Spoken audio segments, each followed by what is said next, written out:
Bonjour mesdames et messieurs, chers amis, chers invités, chers téléspectateurs de Média France TV, ceux qui nous regardent à travers leurs écrans, leur smartphone, leur iPad ou leur tablette.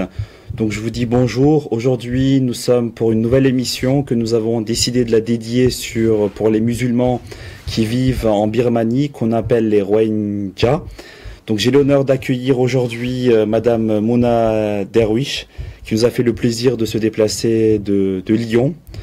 C'est une experte et une militante pour la cause des musulmans vivant en Birmanie. Donc je vous souhaite la bienvenue. Merci pour l'invitation. C'est nous qui vous remercions.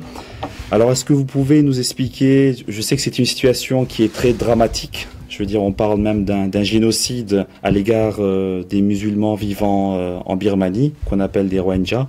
Est-ce que vous pouvez nous dire un peu, vous qui êtes déjà allé plusieurs fois en Birmanie, quelle est la réalité également sur le terrain? Alors, comme vous l'avez dit, la réalité, elle est très dramatique, elle est urgente. Et c'est un génocide qui se passe actuellement en Birmanie. Donc en fait, les Rohingyas sont actuellement apatrides depuis 1982 et ils subissent de graves exactions. Donc, c'est-à-dire des viols, des massacres, des exécutions sommaires, des tortures, des déplacements forcés. Et depuis le 25 août 2017, plus de 1,2 million de Rohingyas ont dû fuir la Birmanie vers le Bangladesh. Il y a eu plus de 5000 morts. Encore une fois, des viols, des exécutions sommaires, etc. Et quel est le nombre de la population musulmane en Birmanie? C'est vrai qu'aujourd'hui, sur les réseaux sociaux, on en parle beaucoup ces dernières années, ces derniers mois, depuis les dernières années. Mais quelle est la réalité? C'est-à-dire que la Birmanie, c'est combien de millions d'habitants? Est-ce que c'est une colonisation française, britannique? Est-ce qu'il y a une junte militaire? Et quelle est la population musulmane par rapport à la population totale? Alors, tout d'abord, au niveau des chiffres, c'est toujours difficile d'obtenir des chiffres exacts parce que la Birmanie, en fait, ne laisse pas entrer des enquêteurs, notamment l'ONU. Donc, on estimerait aujourd'hui la population musulmane dans toute la Birmanie à 4%. Donc, c'est des chiffres qui, selon certains experts, sont sous-estimés. Certains pensent qu'il y aurait 10% de musulmans en Birmanie. Ensuite, au niveau de la population birmane, il y aurait plus de 50 millions d'habitants dans toute la Birmanie. C'est une ancienne colonie britannique. Alors, pour comprendre en fait la situation actuelle des Rohingyas, il faut bien saisir l'histoire de la Birmanie. C'est-à-dire qu'il faut remonter à la période coloniale. En fait, la Birmanie a été colonisée par les Britanniques au XIXe siècle. Et c'est vraiment à partir de ce moment-là où les Rohingyas ont été mis de côté. Pourquoi ils ont été mis de côté? Parce que les Rohingyas, en fait, ont toujours été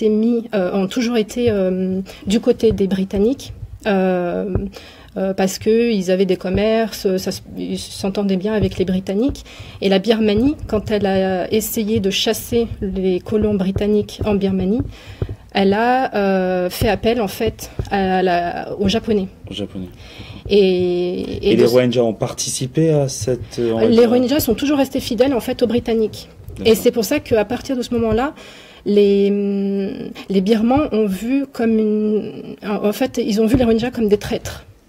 Parce que les Birmans ont essayé de chasser les Britanniques.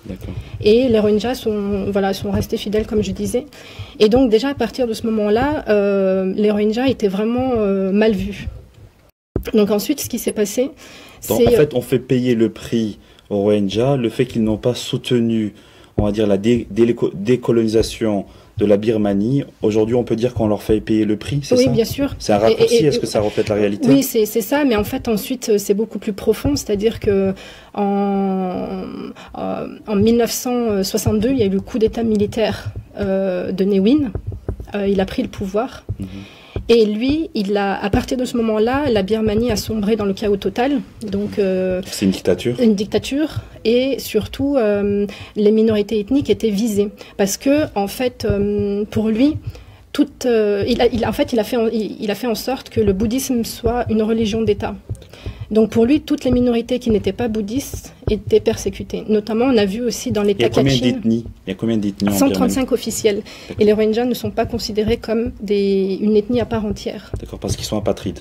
Ils sont apatrides depuis 82. Depuis 82. Et c'est la seule population musulmane qui vit en Birmanie, ou il y a d'autres musulmans? Non, il y a d'autres musulmans en Birmanie. Dans l'État d'Arakan, en fait, c'est l'État qui est à l'ouest de la Birmanie. Il y a différentes ethnies, dont les Rohingyas, les Kamans, c'est une ethnie musulmane. Et eux également, ils sont persécutés, les Kamans? Alors les Kamans, en fait, ils ont la nationalité. Ils font partie des 135 ethnies officiellement reconnues par la Birmanie. Mais ce qui se passe actuellement, c'est qu'il y a une vague d'islamophobie dans toute la Birmanie. C'est-à-dire que maintenant, de manière générale, tous les musulmans sont visés.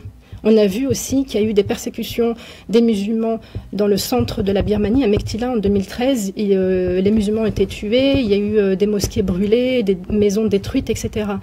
Et en fait, systématiquement, il y a des vagues de violence à l'encontre des musulmans. C'est un vrai génocide. Étatique. Oui, ça c'est sûr, mais surtout précisément pour les Rohingyas en fait, parce que les Rohingyas en fait, ils subissent des exactions dans l'histoire en fait des Rohingyas. On a pu voir que c'est systématique, les persécutions elles sont systématiques et surtout qu'il y a vraiment une volonté de détruire le peuple Rohingya. D'accord. Et pour la petite histoire, comment vous avez découvert ces injustices? Je sais que vous avez un parcours atypique.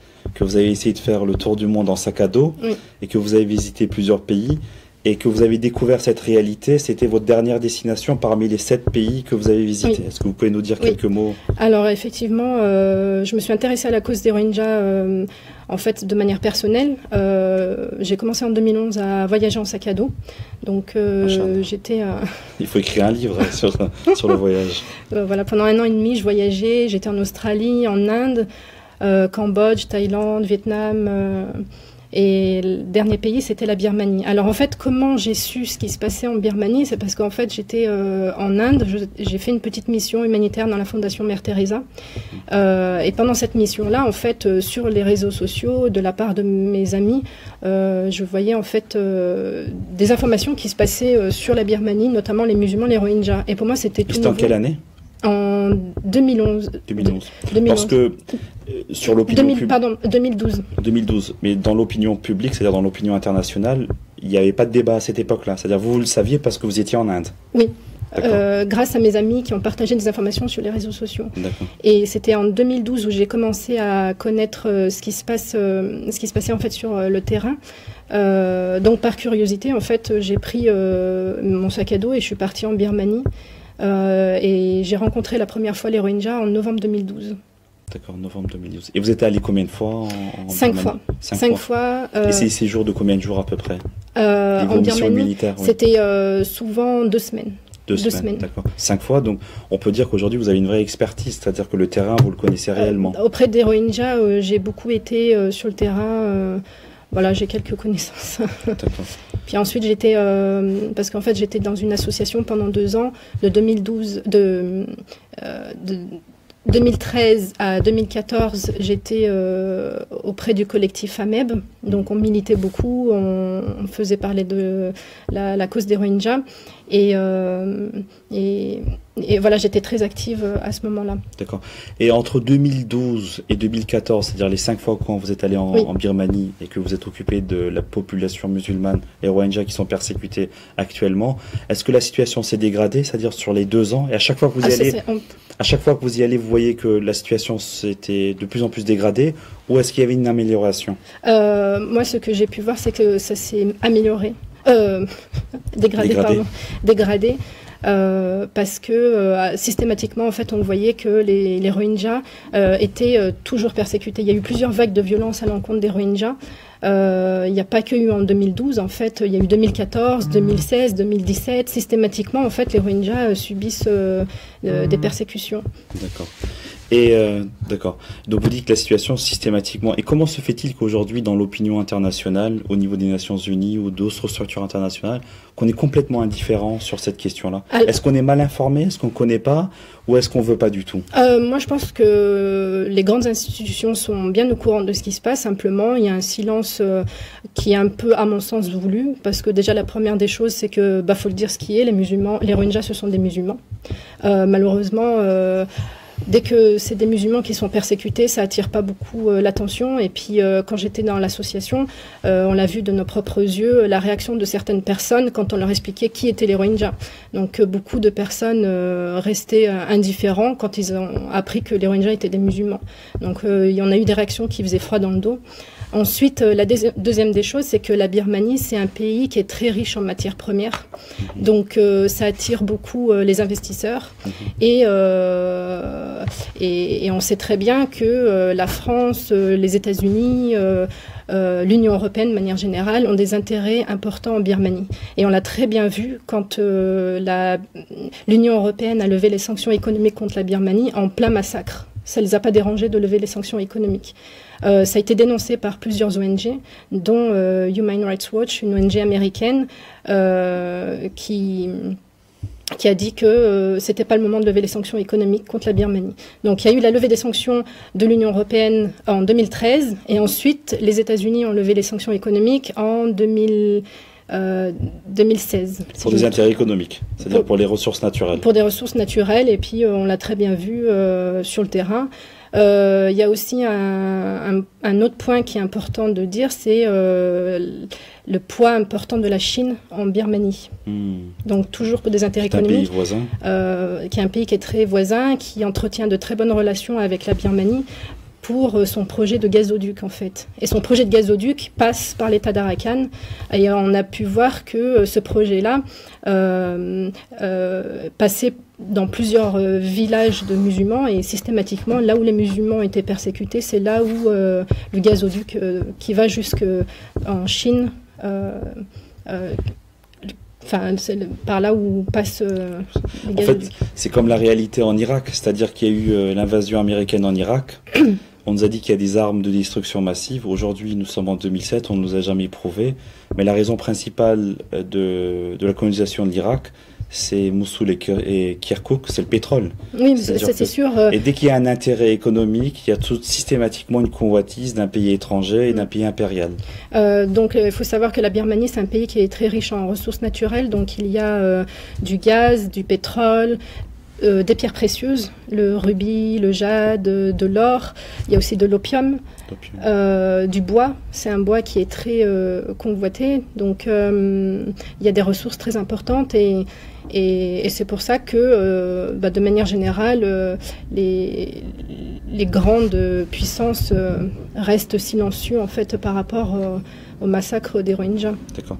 Alors, on a eu, nous, un rassemblement devant le Parlement européen à Strasbourg qui a été organisé par le Conseil régional du culte musulman il y a de ça 2 semaines, c'était également un samedi. Et ce rassemblement a été soutenu par l'Association des bouddhistes de France, dont le président est un Strasbourgeois, donc maître Olivier Van Ghen, et qui a condamné donc ce qui se passait actuellement en Birmanie. Alors je vous parle de ce rassemblement parce que apparemment, donc, le mouvement Mabata, donc, qui est dirigé par un moine bouddhiste qui s'appelle Viratu. Donc, on dirait que c'est du bouddhisme d'extrémisme, radical, ou radicalisé. Parce que lorsqu'on parle d'islam, c'est à chaque fois les musulmans qui sont radicalisés. Pour une fois que c'est les autres, quoi, c'est les bouddhistes. Donc, c'est-à-dire c'est un moine radicalisé. Et donc qui tue les musulmans. Alors c'est un moine effectivement qui est extrémiste, qui est dangereux, et qui est soutenu par le gouvernement birman. Et c'est important en fait de parler de ce personnage-là, parce que en fait, quand on regarde son profil psychologique, il a vraiment le profil psychologique d'Hitler. Donc c'est vraiment un terme à utiliser, dans le sens où quand on voit les discours qu'il prêche dans les différents cultes religieux en Birmanie, ces discours, il prêche la haine. Pour lui, les Rohingyas, ce sont des Bengalis, donc des personnes qui viennent du Bangladesh. Ils sont pas reconnus comme... pour lui, ils sont pas des Birmans. Mais surtout, en fait, il les insulte beaucoup. Il les traite de chiens, de sous-races. Et pour lui, c'est des personnes... C'est un vrai fasciste, un vrai naziste. Oui, c'est vraiment le cas de le dire. Pour lui, c'est des personnes à exterminer, en fait, de Birmanie. Et en fait, actuellement, il a une grande popularité en Birmanie. Donc, on voit très bien que l'État ne fait rien pour l'arrêter. Et du coup, on a vu aussi qu'à chaque fois qu'il prêchait des discours, systématiquement, les musulmans étaient persécutés le lendemain de ces discours. Donc quelque part, on peut dire qu'aujourd'hui, ce génocide ethnique qui est fait à l'égard de cette population musulmane qu'on appelle les Rohingyas, ou Rohingyas, est fait en fait, c'est l'État de Birmanie qui ferme les yeux par rapport à cette secte ou ces bouddhistes extrémistes qui sont sur place, on les laisse faire. Ils sont très bien soutenus. Ils sont très bien soutenus. Très bien soutenus. Jusqu'à présent, en fait, l'accès à l'État d'Arakan est toujours difficile pour les journalistes et pour les humanitaires. Et le moine Wiratu, pour lui, il n'a aucune difficulté pour aller dans cet État-là. Vous avez parlé d'État d'Arakan, c'est-à-dire juste pour comprendre, pour nos téléspectateurs, la Birmanie, vous avez dit que c'est 5 millions d'habitants et que 50 millions. 50 millions d'habitants, pardon, et que la population musulmane représentait à peu près 4%. Mais que la Birmanie, en fait, est composée de plusieurs États. 7 États. De 7 États. Dont l'État d'Arakan. Et en fait, l'État d'Arakan, c'est un État qui a été annexé en 1948 à la date de l'indépendance de la Birmanie. D'accord. Et en fait... qui a été annexé par les Britanniques. Je ne veux pas dire de bêtises, mais je sais que ça a été annexé en 1948. D'accord. Et en fait, cet État-là, il a... en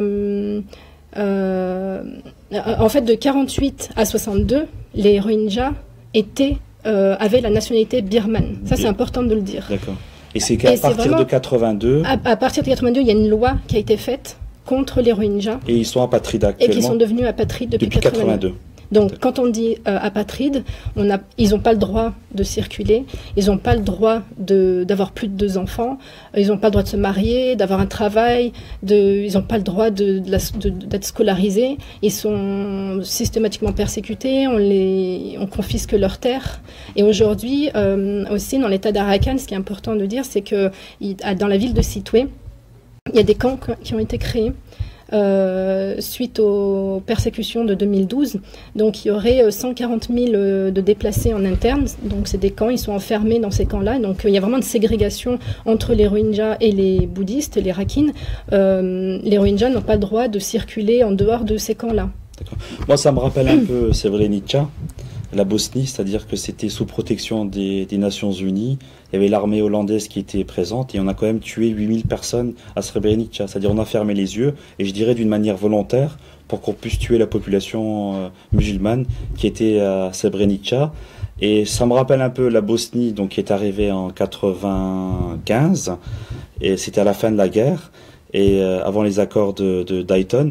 Et alors que là, je veux dire, il y a un gouvernement qui est en place. En plus, la conseillère d'État qui s'appelle Aung San Suu Kyi, voilà, qui a eu le prix Nobel de la paix, le prix Sakharov, elle a eu tous les prix qu'il faut, voilà, Légion d'honneur en France. Et aujourd'hui qui est conseillère d'État, mais c'est-à-dire qui est la présidente indirecte du pays, parce qu'elle peut pas l'être. Elle peut pas devenir présidente parce que la Constitution ne lui empêche. C'est une Constitution en fait qui a été sur mesure, créée sur mesure à l'encontre de Aung San Suu Kyi, parce que en fait, elle peut pas devenir présidente parce qu'elle est mariée à un Britannique. D'accord. Et comment ça se fait qu'elle a été libérée, cette dame? Alors en fait, c'est surtout des pressions de la communauté internationale, parce que Aung San Suu Kyi a passé 15 années en résidence assignée, et donc il y a eu un mouvement très important en France, enfin dans le monde occidental, en fait, pour libérer cette personne-là, Aung San Suu Kyi.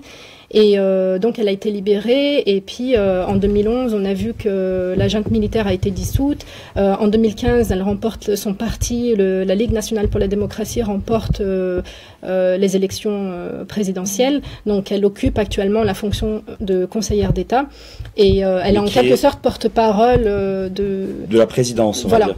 C'est elle qu'on voit souvent à la télé. On n'entend même pas parler du président actuel. D'accord. Donc une dame qui a été emprisonnée, je crois que son père était aussi à la tête de la Birmanie. Son père, c'est celui qui a fait en sorte que la Birmanie devient indépendante en 1948. En 1948, donc elle est le fils d'un grand général. Oui. Et comment se fait-il qu'aujourd'hui elle cautionne ces actes-là? Est-ce qu'elle les cautionne, elle les cautionne pas? Et en tout cas, elle est silencieuse. Oui, elle est restée pendant très longtemps. En fait, on a reproché à Aung San Suu Kyi son silence, parce que, comme je disais, les persécutions ne datent pas d'aujourd'hui, malheureusement.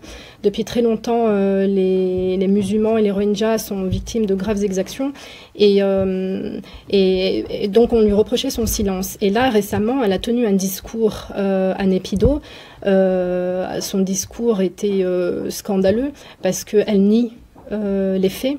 Elle a dit au président Erdogan, parce que le président Erdogan s'est entretenu avec elle par téléphone en disant qu'il fallait arrêter cette campagne de désinformation. Elle assimile les Rohingyas à des terroristes. Donc en fait, elle est restée silencieuse pendant un moment, mais quand elle prend la parole, c'est pour dire des choses qui sont graves et qui n'aident pas du tout les Rohingyas.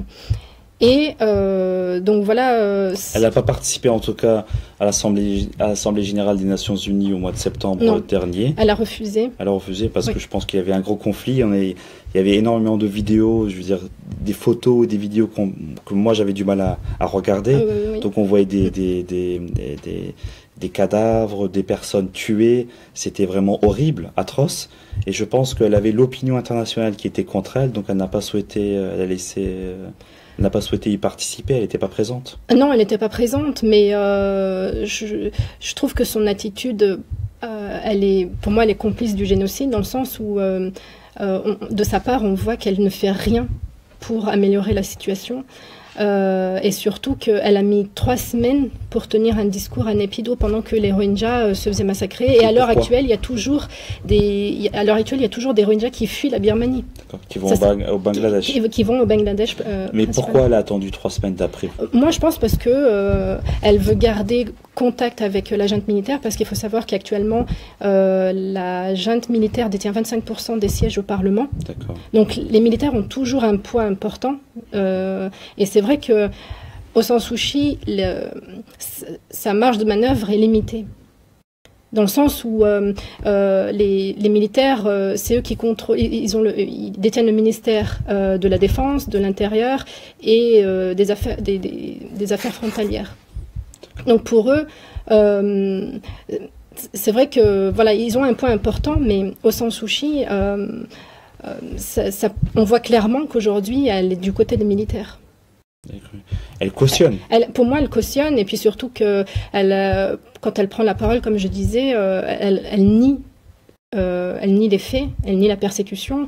Elle ne sait pas pourquoi plus d'1,2 million de Rohingyas ont dû fuir la Birmanie. Il y a beaucoup de mensonges dans ses discours, beaucoup d'hypocrisie.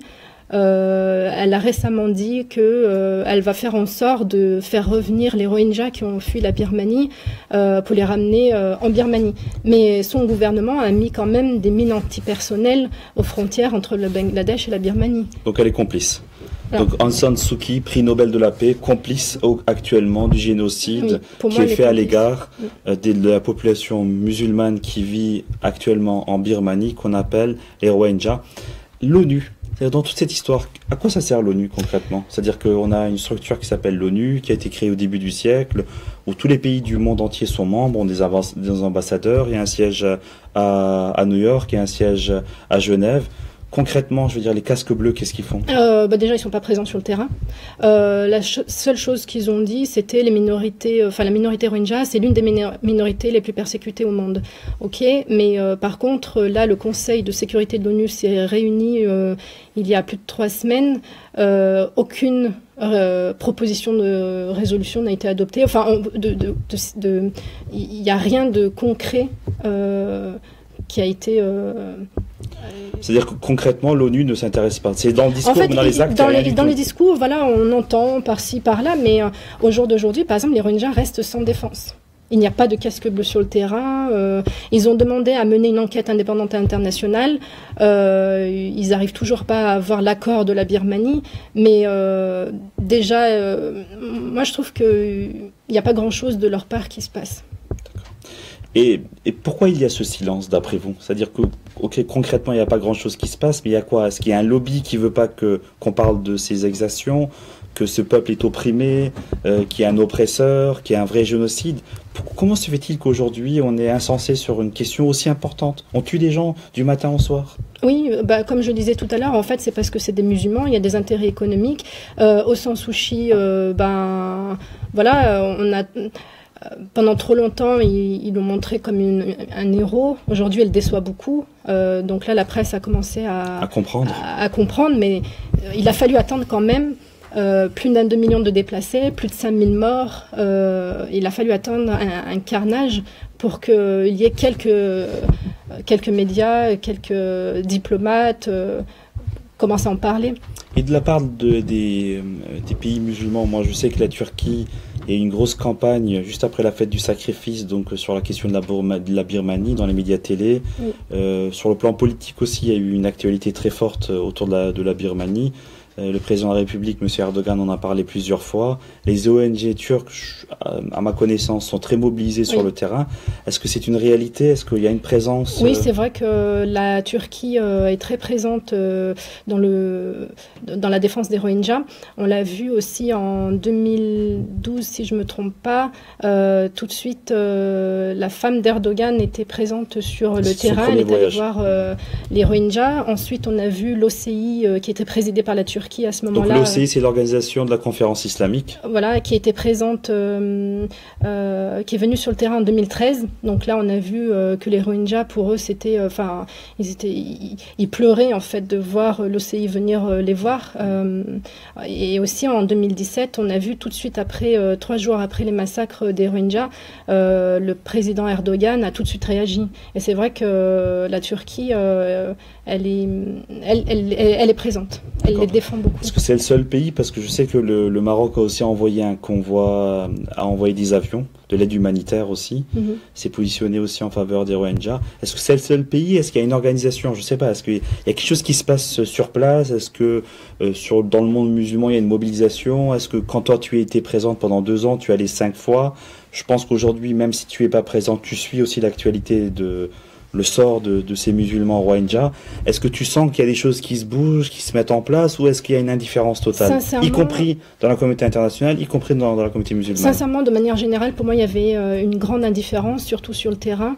Après, je pense pas que c'était vraiment volontaire dans le sens où... parce que les gens ne savent pas aussi. Voilà, je pense que c'est parce qu'il n'y avait pas d'informations qui circulaient sur la cause des Rohingyas, mais en tout cas de 2012 à 2014, ce que je voyais, c'était la Turquie et la Malaisie. La Malaisie aussi, elle était très présente auprès des Rohingyas.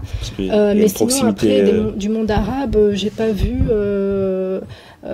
j'ai pas vu des présences du Maghreb. Après, j'avais entendu parler de l'Arabie Saoudite qui avait donné 50 millions d'euros pour les Rohingyas, mais concrètement sur le terrain, j'ai pas vu leur présence.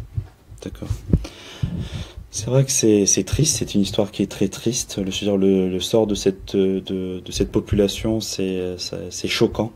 Je veux dire, quand moi j'ai vu les images, je le répète, je veux dire, ça m'a beaucoup attristé. C'est choquant lorsqu'on voit ces enfants, ces femmes. C'est vrai que nous connaissons plus le conflit, on va dire, israélo-palestinien, la Palestine, Gaza, ce qui se passe, parce qu'on a systématiquement des réseaux qui sont sur place et qui alimentent en photos et qui nous disent la réalité du terrain. Et c'est vrai que quand on regarde bien dans le monde musulman, ce qui se passe depuis 30 ans en Afghanistan, en Irak, aujourd'hui la Syrie, les Rohingyas, c'est vrai qu'on a le sentiment qu'aujourd'hui, même si la colonisation est finie, qu'on est encore dans une relation un peu post-coloniale. C'est-à-dire que lorsque un pays musulman essaie un peu de s'enrichir, devient un peu fort, systématiquement on essaye de faire barrage, ou quand il y a une population musulmane qui vit dans un pays, systématiquement on essaye de l'écarter, de l'occulter, de dire voilà, il n'existe pas. Et par rapport au Rohingyas, c'est vrai que c'est une triste réalité. Ah oui, c'est une triste réalité. Il y a une islamophobie qui prend de l'ampleur de plus en plus dans toute la Birmanie. Ça s'est généralisé maintenant. Les persécutions des musulmans, ça ne s'arrête pas uniquement aux Rohingyas. Et c'est vrai que la presse en France, qui est très sensible sur la question des droits de l'homme, il y a plein d'associations, je veux dire, qui travaillent dans ce domaine-là. Et lorsqu'il s'agit d'une population musulmane qui vit en Birmanie, on a le sentiment que l'opinion publique s'en fout complètement. Et je pense qu'il faut mobiliser les réseaux, et surtout qu'il faut mobiliser les réseaux dans les institutions européennes, notamment au Conseil de l'Europe, au Parlement européen, à l'ONU, à Genève. Bien sûr, et je pense qu'il faut continuer ce combat. Je veux dire, le travail que tu fais est très honorable. C'est-à-dire que tu as pris ton sac, tu partais d'un voyage, on va dire, entre guillemets, touristique. Tu arrives en Birmanie après 7 pays. Donc, tu essaies de faire le tour du monde. Tu vas en Inde, tu vas en Australie, tu vas en Thaïlande. Et après, tu atterris en Birmanie. Après, quand tu vois cette réalité-là, tu es choqué. Et tu dis, je ne peux pas rester indifférente. Il faut que je me mobilise. Il faut que je fasse quelque chose par rapport à cette population-là. En tout cas, ce n'est pas possible de rester indifférent quand on voit la réalité du terrain. C'est trop grave pour rester silencieux. Et à mon retour, j'avais ce devoir-là d'informer avec le peu de moyens que j'avais à ce moment-là, par les images, par les témoignages, et ensuite à travers des opérations humanitaires qu'on avait faites. C'est la moindre des choses. Enfin, tout le monde peut agir à son niveau, en fait, et je trouve que c'est vraiment important parce que là, les Rohingyas ont vraiment besoin de nous. Ce qui risque de se passer, c'est qu'à force que personne n'agit, qu'il n'y a pas vraiment une grande mobilisation, ils risquent de continuer à massacrer les Rohingyas, à vider l'état d'Arakan de Rohingyas, et peut-être qu'un jour, on n'aura plus de Rohingyas en Birmanie. Voilà ce qui risque de se passer. Et juste par rapport à leur réalité sociologique, je veux dire, j'imagine que c'est des couples, ils ont des enfants, leur pratique religieuse, c'est-à-dire que leur connaissance de l'islam, j'ai cru comprendre qu'ils sont musulmans déjà depuis plusieurs siècles, oui. Et que c'est grâce aux commerçants arabes qui sont devenus musulmans. Ils se sont convertis à l'islam au XVe siècle. Au XVe siècle, donc ils sont déjà musulmans depuis 5 siècles. Oui. Et quel sentiment tu as eu, c'est-à-dire quand je pense qu'il y a des... Même s'il n'y a pas de grandes mosquées, des lieux de culte, c'est-à-dire ces gens-là prient, les 5 prières quotidiennes. Quel est ton sentiment, le regard que tu as pu avoir par rapport à leur pratique religieuse? Par rapport à leur pratique, ils sont très attachés à leur pratique. On voit déjà les mosquées, même si elles ont été détruites, à l'intérieur des camps, ils ont réussi à créer des lieux pour continuer à prier, etc. Ils fêtent l'Aïd, aussi on voit des écoles coraniques. Il y a des petites écoles coraniques dans les camps. Ils sont très pratiquants. Est-ce qu'ils ont leur dialecte à eux? Oui, alors ils parlent le Rohingya. Le Rohingya, c'est une langue qui est proche du bengali, mais ça ne veut pas dire qu'ils sont bengalis. D'accord. C'est un dialecte qui est vraiment propre au Rohingya. D'accord. Et ils ne parlent pas la langue nationale, j'imagine qu'ils parlent leur dialecte entre eux. En fait, certains parlent, mais très peu. Pourquoi? Parce que le fait de les avoir parqués dans des endroits, dans des villages où on leur a interdit la scolarité, on leur a interdit de circuler, forcément, le birman, très peu le parlent. Et les personnes qui parlent le birman, c'est ceux qui ont accepté finalement une carte blanche. La carte blanche, en fait, elle est donnée aux personnes étrangères. Certains ont dû accepter d'avoir une pièce d'identité blanche, parce que la pièce d'identité birmane, elle est rose. Donc certains Rohingyas ont une pièce d'identité blanche, et ceux-là ont pu avoir accès à l'éducation, mais très très peu, quasiment personne a été scolarisé en Birmanie, enfin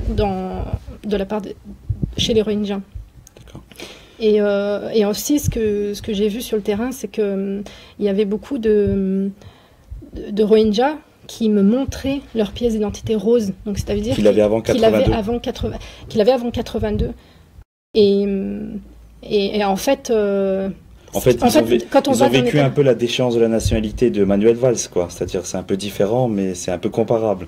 Sauf qu'on n'est pas allé jusqu'au bout en France, et en Birmanie, on est allé jusqu'au bout, quoi. En tout cas, c'est sûr, en Birmanie, ils n'ont plus de pièces d'identité. Enfin, en fait, ils sont plus du tout reconnus comme birmans.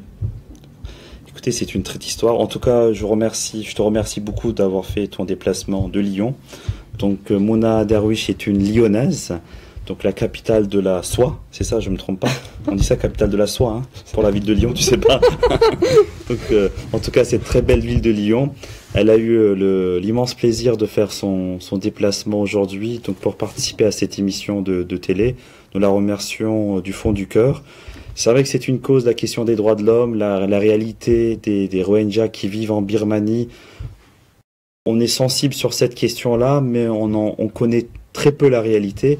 Elle-même est une experte, elle est allée 5 fois en Birmanie, elle a eu le courage d'y aller 5 fois en Birmanie, je le rappelle par ses propres moyens.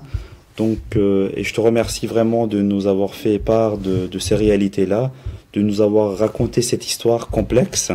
En tout cas, pour le mot de la fin, nous savons qu'aujourd'hui il y a un génocide qui se passe aujourd'hui, sous le silence des organisations internationales, et qu'on est en train de tuer ce peuple musulman qu'on appelle les Rohingyas, donc qui vivent en Birmanie. Et donc on a fait cette émission de télé justement pour sensibiliser aussi nos téléspectateurs sur cette question-là. C'est pour ça que nous souhaitons que vous puissiez nous soutenir en likant notre page et en diffusant systématiquement cette émission pour qu'il y ait de plus en plus de personnes qui soient sensibles sur cette cause-là. Donc je tiens à te remercier. Je sais pas pour les mots de la fin, si tu souhaites dire... En tout cas, je souhaite vraiment remercier toute l'équipe de m'avoir accueilli, de m'avoir accordé ce temps de parole et surtout en fait d'avoir pu encore une fois parler des Rohingyas. Pour moi, c'est une cause qui me tient personnellement à cœur et j'espère qu'on continuera d'en parler, de faire pression et d'aller plus loin. Inch'Allah. En tout cas, Mouna m'a dit qu'elle souhaite de nouveau faire un déplacement au mois de janvier. Donc après ton déplacement au mois de janvier, nous aurons de nouveau le plaisir de t'accueillir, je pense tout de suite à la suite, oui, pour que tu puisses nous faire part également des réalités. Est-ce qu'on a avancé ou est-ce qu'on est toujours au même stade? Voilà. Merci beaucoup. C'est moi qui te remercie et je te souhaite une agréable journée. Voilà, chers amis, chers téléspectateurs, nous sommes arrivés à la fin de notre émission. Donc nous avons dédié cette émission, comme je vous l'ai dit au début de notre émission, sur les Rohingyas, les musulmans vivant en Birmanie.